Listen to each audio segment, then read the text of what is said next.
안녕하세요, 목도입니다. 오늘은 저번에 똥주머니 얘기의 영상 후속으로 스프 얘기를 좀 해볼게요. 예, 스프를 어떻게 하는지 최대한 겉핥는 느낌으로 말씀을 드릴게요. 어차피 디테일을 들어가면 개인적인 취향도 있고, 그리고 뭘 원하는지 내가 뭐 알 수가 없기 때문에 그거를 이렇게 하면 된다라고 말하는 거는 답이 안 될 것 같고, 그냥 이런 느낌으로 하면 된다 이렇게 말씀을 드리는 게 나은 것 같아요. 좀 크게 나누면은 일단 백탕 청탕이란 말도 다 빼겠습니다. 다 빼고 그냥 크게 나누면은, 좀 저희 가게 메뉴에도 나눠져 있지만 맑은 거 진한 거 이렇게 나눠 놨잖아요. 그래서 그거를 어떻게 뽑느냐, 예를 들어서 닭으로 예를 들겠습니다. 제가 뭐 닭을 쓰고 있기도 하고, 근데 다른 데 적용하셔도 충분히 가능한 거니까 유도리 있게 적용하시고, 아마 데이터를 더 많이 쌓다 보면은 이제 감각적인 부분들이 생기니까 그거는 그거대로 그때 가서 움직이시면 될 것 같습니다. 일단 뭐 기준 같은 거를 좀 정한다면, 일단 백탕은 백탕이라고 안 하기로 했지. 일단 진한 거는 뭐 들어가는 용량이나 뭐 그런 게 있겠지만, 일단 뭐 닭만 쓴다는 가정하에 물을 최대한 팔팔 끓이면 됩니다. 팔팔 끓이고, 예를 들어서 닭은 최소한 3시간에서 4시간 정도부터 뿌얘지니까, 그때부터 이제 뭐 이름으로는 이제 진한 라면, 뭐 백탕 라면 뭐 이런 식으로 부를 수 있습니다. 근데 이게 제가 예전에 어떤 다른 손님한테 들은 얘기인데, 너무 뿌옇기만 하고 안에 좀 텍스처가 없고 이러면은 뭐 닭을 물에 넣었다 뺀 느낌이다 뭐 이런 식으로 되게 너무 라이트하게 뽑으면은 좀 그런 피드가 좀 많더라고요. 그래서 기왕 뽑을 거면 좀 많이 졸이셔가지고 텍스처를 만들어 주시든지, 아니면은 지방이랑 닭발을 넣어서, 꼭 닭 그 두 개일 필요는 없습니다. 닭껍질, 닭발 이럴 필요는 없고, 돼지 지방이 들어갈 수도 있는 거고, 돼지 족이 들어갈 수도 있는 거고, 뭐 콜라겐이 되는 성분은 어떤 거라도 더 추가를 하시면, 아니면은 닭을 훨씬 더 많이 넣으셔가지고 좀 빡빡하게 우려내시면은 뭐 그것도 방법이긴 한데, 아무래도 닭발이랑 지방이 들어가는 거에 비해서 좀 다른 컨디션이 나올 가능성이 많아요. 그리고 계산하기도 훨씬 쉽습니다. 콜라겐 닭발이나 돼지발 뭐 이런 거를 쓰는 게 다음번에 똑같은 걸 뽑아낼 때 계산하기가 훨씬 쉬우니까 그런 식으로 조금 운영을 하시면 됩니다. 그리고 청탕도 마찬가지인데, 청탕 이제 맑게 뽀얗게 올라온 그런, 요즘에 뭐 흑백 요리사 이런 거 나온 거 얘기를 들었는데, 거기 뭐 돼지 곰탕인데 뭐 맑게 우렸다 막 이런 얘기가 있더라고요. 뭐 제가 정확하게 거기가 어떻게 되는 거고 뭐 못 봤지만, 그런 느낌을 내려면은 온도를 90도, 95도, 90도 요걸 안 넘겨야 된다고 생각을 합니다. 그래서 좀 나지막한 불에 은은하게 장시간을 우려내면은 그게 이제 맑은 색 국물이 나옵니다. 그리고 기름은 조금 걷어 주시는 게 좋고, 그 기름을 가지고 나중에 향미유로 대처해서 써도 되니까 너무 그냥 갖다 버리지 마시고 그거를 잘 보관해 놓으셨다가 나중에 향미유 쓸 때 같이 섞어 쓰시면은 그것도 뭐 밸런스를 잡는데 도움이 될 것 같습니다. 그리고 보통은 닭뼈만 쓰는 경우도 많지만은, 그냥 노게나 이런 걸 넣으면은 아무래도 살이 가지고 있는 느낌이 다르기 때문에 그 내부적으로도 좀 더 다양한 느낌을 줄 수 있습니다. 그래서 살을 가지고 있는 것까지 넣고 싶다면은 노게나 뭐 이런 거를 좀 사서 쓰시는 것도 좋고요. 영게는 좀 약간 비추천합니다. 돈도 돈이지만 아무래도 가지고 있는 게 육수를 내기에 크게 막 적합한 느낌은 또 아닌 것 같아가지고 삼계탕 하시는데 쓰시는 게 나은 것 같고, 대신 노게 정도는 써도 괜찮을 것 같다. 그리고 이제 부수적으로 들어가는 거는 뭐 진한 거나 맑은 거나 똑같이 사용할 수도 있습니다. 대신 물의 양이랑 조리하는 방식, 과정, 시간 막 이런 것들이 달라지는 거라 가지고 이제 크게 딱 따지면은 진한 거는 높은 온도, 맑은 거는 그것보다는 낮은 온도, 그러니까 80도에서 90도 요 정도 사이에서 많이 운용을 하고요. 대지를 쓰셔도 아마 온도가 조금 달라질 수 있고 시간이 달라질 수 있지만 과정 자체는 비슷합니다. 예, 소를 쓰는 것도 마찬가지고.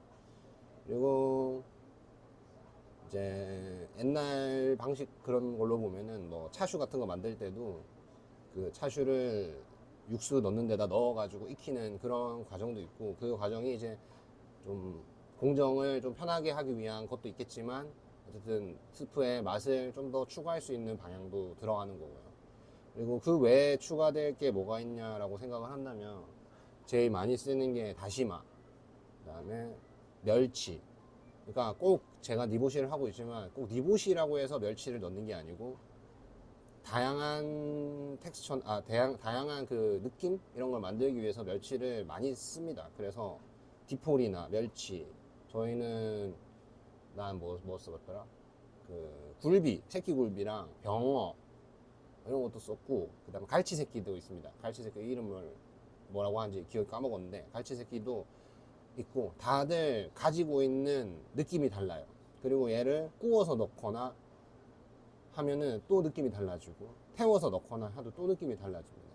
그 다음에 야채도 대파, 양파, 양배추, 배추, 월계수 뭐 이런 식으로 많이 쓰는 것 위주로 얘기하면 이 정도인데 이런 거를 씁니다. 그래서 내가 좀 고민을 해봐야 될 부분이 뭐냐면, 스프를 낼 때 내가 이거를 국물 자체를, 육스프 자체를 깔끔하게 가져갈 거냐, 어떤 맛에 대한 복잡성 이런 걸 생각했을 때 이거를 깔끔하게 가져갈 거다 하면은 좀 넣는 재료를 좀 최소화를 하고 그 안에 재료 퀄리티를 좀 더 생각을 해가지고 이렇게 좀 깔끔하게 단편적인 느낌? 이런 느낌으로 가져가는 방법이 있고요. 그 다음에 내가 좀 스프를 복잡하게 가져가고 싶다 하면은 다양한 재료를 밸런스 좋게 섞어가지고 추가를 해서 그 안에 있는 맛을 좀 다양하게 만들어 주는 거죠. 그런 식으로 하면 되고, 그 다음에 스프 맛이나 느낌을 보실 때는 아무래도 좀 한 요 정도 되는, 요 정도 되는, 요거 반도 돼도 상관없을 것 같은데, 요 정도 되는 좀 부피가 있는 어떤 거에다가 소금을 조금 뿌리셔가지고 그걸 맛을 보시는 게 맛보기에 훨씬 좋습니다. 그냥 스프만 먹었을 때 사실 알기가, 내가 잘했는지 알기가 조금 어려운데 간을 조금 넣으면은 이게 어떤 느낌인지 확 많이 와요. 짠맛이랑 같이 해서 좀 이렇게 일어나는 부분이 있기 때문에 간을 보실 때 소금을 조금만 섞어 주시면은 아무래도 내가 추구하는 맛에 가깝게 났는지 계산이 조금 더 빨리 될 수도 있습니다. 타레를 만약에 섞어버리면은, 타레도 워낙 강한 애들이 많이 들어가기 때문에 잘 모를 수 있어요. 그러니까 좀 더 최대한 라이트한 방법으로 스프의 간을 보고 나중에 마지막에 이제 타레로 간을 보시면은 이게 지금 어느 정도 내가 원하는 곳까지 왔는지를 계산하기가 좋을 것 같습니다. 그래서 맑은 거든 진한 거든 뭐 중간 거든 뭐 빨간 거든 뭐 상관없이 그런 느낌으로 조금 가져가시면은 좀 원하는 방향에 좀 더 근접하실 수 있지 않을까 싶고요. 근데 이거는 정말 좀 정답을 알려드리기가 어려운 게, 뭐 제 가게 분점을 낸다고 한다면 제 마음대로 제가 정답을 알려드릴 수가 있겠죠. 왜냐면 제가 만든 거가, 적어도 내 가게에서는 제가 만든 거가 정답이니까. 근데 다른 사람이 이런 거 저런 걸 하고 싶다는 사람이 있는데 그 사람이 원하는 게 제가 뭔지를 모르니까, 그 친구가 원하는 거 뭔지 모르고, 근데 그거를 갖다가 내가 무조건 내 말이 맞다라고 얘기하기는 어려운 것 같아서 그냥 방법론 같은 거를 하나를 좀 던져보는 거고요. 그러니까 저 말고 아마 다양한 컨텐츠들이 있을 겁니다. 특히 근데 한국에 검색하면은 많이는 안 나오고, 일본어가 진짜 많이 나오거든요. 그 일본어 나오는 거를 보시면은 못 구하는 것들도 꽤 있습니다. 그리고 일본은 우리나라보다 좀 더 세분화가 많이 되어 있어가지고 어디 어디 산 닭, 어디 어디 산 뭐 이렇게 얘기를 많이 하거든요. 그거를 조금 한국에서 구할 수 있는 거 위주로 모양만 비슷한 거라도 해서 조금씩이라도 만들어 보시면은 뭐 그게 더 큰 경험으로 다가와서 나중에 대용량으로 갈 때 좀 적어도 소량에서 이 정도 했던 비율을 대량으로 똑같이 가져가는 거를 해보고 거기서 이제 가감을 하시면은 원하는 방향 쪽으로 가져가실 수 있지 않을까 싶습니다. 그리고 제 생각에는 그냥 막연히 따라 하는 것도 괜찮은 것 같고요. 따라 할 때 이런 저도 옛날에 따라 한 것도 있고 막 이것저것 있지만 그거를 저는 다행히 또 유튜브에 모여 있어가지고 내가 어떻게 했더라? 이렇게 궁금하면 저는 제 유튜브 이렇게 찾아보면 되는데 뭐 글자라도 조금 적어 놓으시면은 나중에 기억이 안 날 때 그거를 참고하면은 더 좋습니다. 예. 보통 잘 안 하더라고요. 그리고 뭐 금방 타래 얘기까지 다 나왔으니까 뭐 스프 하면은 타래까지도 약간 그 친구들이니까 타래는 제가 옛날에 저희 가게 타래를 되게 단순화해서 레시피를 올려놓은 게 예전 영상 보면 있을 거거든요. 근데 지금 다시 얘기해주기가 이게 많이 길어가지고 그렇고 자막도 달기 귀찮고 그러니까 그건 뭐 그런 거고 똥주머니는 저한테 연락하면 나 알려줄게. 내 거 그냥 그대로 가르쳐 줄 테니까 그대로 쓰면 됩니다. 예, 원하면 그대로 써도 되니까 그렇고 그래서 타레는 뭐 크게 세 개 나눠지잖아요.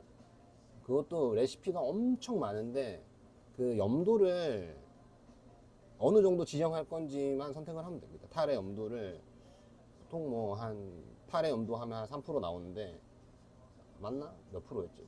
이것도 옛날에 잰 거 있어요. 그것도 그거 보면 나와. 이러니까 적어 놓던지 이렇게 자료로 남겨놔야 돼. 이게 기억이 안 나니까. 그래서 탄의 염도를 보면은 하여튼 굉장히 짜요. 굉장히 짠데 그거를 물이랑 그 스프랑 희석을 시켜가지고 내가 원하는 적정의 염도를 맞추는 겁니다. 그래서 뭐 그냥 짠 물이라고 생각하시면 됩니다. 계량을 하기 훨씬 편하게 하기 위해서 고체로 돼 있으면은 이게 아무리 깎아서 이렇게 한다 해도 계량이 액체로 하는 것보다는 쉽지 않고 그 다음에 고체인 상태에서 뭔가를 더 넣는 거가 그렇게 계량할 때는 그렇게 좋은 방법은 아닌 것 같습니다. 그래서 액체로 만들어 놓으면 아무래도 쉽고요. 그래서 저는 요거 탄의 이 레시피들을 쫙 보면서 우리나라 양념장도 약간 뭐 이런 식으로 해놓으면은 단일 품종 파는 가게면은 이런 원소스 개념으로 해서 이렇게 가는 것도 좋겠다 그런 생각이 들었습니다. 그리고 타레까지 왔으면은 이제 향미유를 뽑으면 되는데 향미유는 그냥 동물성, 식물성, 지방 둘 다 쓸 수 있거든요. 근데 이것도 이제 어떻게 맞추냐의 차이인데 뭐 어떻게 뭐 저희는 닭을 쓰니까 닭 껍질을 이제 스프 우릴 때 넣어가지고 위에 뜨는 걸 건져서 향미유를 가져오는 방법도 있고요. 저는 개인적으로는 구워가지고 향미유를 빼는 방법을 더 좋아하는데 그게 좀 더 강한 느낌을 주고 그 구운 그 냄새가 좀 더 저한테 제 생각에는 더 맞는 거라고 생각해서 저는 그렇게 쓰거든요. 근데 그렇게 쓰면 좀 공정을 하나 더 해야 되니까 뭐 또 좀 귀찮을 수 있겠죠. 어쨌든 그거는 각자의 선택인 거고. 그리고 그 향미유에도 이제 맛을 추가하기도 합니다. 보통은 좀 누린 맛이나 이런 걸 좀 잡기 위해서 파를 제일 많이 쓰는 것 같고 저 같은 경우는 파, 양파, 마늘 이렇게 딱 세 가지만 쓰고요. 멸치까지 네 가지 쓰고요. 그래가지고 향미유를 만들어 냅니다. 그게 다예요. 별로 어려운 거 없고. 대신에 이제 비율 같은 경우는 최대한 그 야채 손질이랑 하다 보면은 이제 고명으로 올리기는 좀 애매로송한 친구들이 있는데 그 친구들을 가지고 이제 향미유나 이런 데 많이 쓰기도 합니다. 그러니까 무조건 새 거를 사서 써야 된다라고 생각하지 마요. 예를 들어서 그래 이걸 좀 말씀드리면 좋겠다. 얘들 대파가 있어요. 초록 부분, 흰 부분이 이렇게 있는데 나는 고명을 뭐 흰 것만 올릴 거야 하는 사람도 있고 나 초록색만 쓸 거야 하는 사람도 있고 쪽파인데 쪽파는 초록색이 거의 다잖아요. 요만큼 있고 뿌리가 그럼 나 이거 다 쓸 거면 이 뿌리 어떻게 할 거냐 이 뿌리로 내면 됩니다. 그래서 코스트를 이런 식으로 좀 아껴가면서 하면은 충분히 다른 거를 막 다 안 하게 하면 안 하고 여기 있는 부분 내에서 다양한 것들을 할 수가 있기 때문에 그런 식으로 고민을 하는 게 중요합니다. 뭐 당연히 깨끗하게 씻고 하는 건 뭐 당연한 거니까 뭐 제가 뭐 특별히 얘기할 필요는 없고 그렇게 되면은 지금 스프 그 뭐야 향미유 타레 이렇게 세 개 나왔잖아요. 그럼 요 세 개를 조합을 하면은 또 아브라가 될 수도 있는 겁니다. 예, 예. 그러니까 요거를 잘 조합을 해서 이게 조합이 되면 이제 기본적인 거가 딱 만들어지는 거잖아요. 그런 거 좋습니다. 그리고 면 이야기는 면은 웬만하면은 저도 받아 쓰는 걸 추천을 좀 드리는 게 기계가 워낙 비싸고 그리고 면까지 내가 고민하기에는 시간이 너무 많이 들어요. 그래서 다른 일을 못 할 가능성이 많습니다. 그리고 그 면이 아무리 다 기계가 해준다고 하더라도 면의 그 퀄리티나 면이 밀가루 이놈이 이거 날씨, 습도 막 이런 거에 되게 좌우가 많이 되기 때문에 그런 것까지 막 계산해서 하기가 뭐 하고 싶으신 분은 하면 되는데 하기가 내 생각에는 뭐 쉽지는 않았다라고 생각을 해서 저도 받아 쓰고 있는데 근데 제면에 대한 욕심은 뭐 계속 가지고는 있습니다. 2층에도 막 사놓고 했는데 그래서 제면은 최대한 많은 곳에서 샘플 받아보시고 내가 만든 거랑 조합을 해가지고 드셔보시면은 이제 내가 팔고 싶은 음식이랑 제일 맞는 거를 선택을 해서 그렇게 하면은 될 것 같습니다. 그래서 오늘은 뭐 이 정도 얘기하고 지금 뒤에 물이 많이 끓어가지고 뭐 저는 이제 작업을 좀 더 해야 될 것 같고 어쨌든 똥주머니 화이팅하고 다른 분들도 화이팅해서 좋은 결과 있으시기를 소망해 보겠습니다. 네, 그러면 오늘 여기까지 하고요. 감사합니다.